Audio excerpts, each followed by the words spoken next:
Total గా చూస్తే దాదాపు 9 కోట్ల జనాభాకి సంబంధించినటువంటి స్టేషన్ అది శంషాబాద్ ఎయిర్పోర్ట్.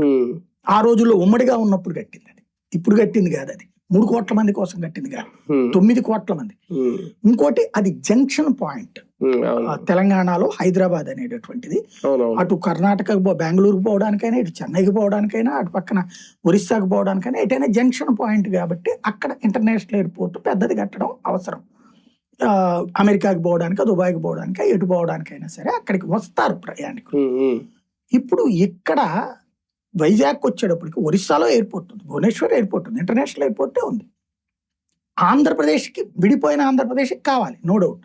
ఇప్పుడు మనం విజయవాడలో ఉన్నటువంటి వాళ్ళు ఈ ఎయిర్పోర్ట్లో ఫ్లైట్కి సంబంధించి ఒక ప్రాక్టికల్గా ఆలోచించాలి.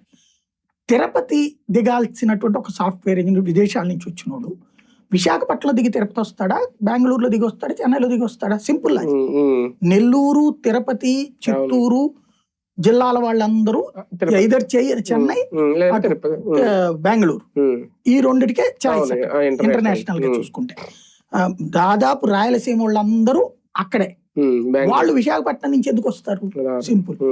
కృష్ణా, గుంటూరు ఇటు పక్కన వాళ్ళ విజయవాడ దాదాపుగా ఏలూరు దాకా లెక్క చూసుకున్నప్పుడు ప్రకాశము, ఒంగోలు వీళ్ళందరూ హైదరాబాద్ ఎయిర్పోర్ట్ కి వస్తారు.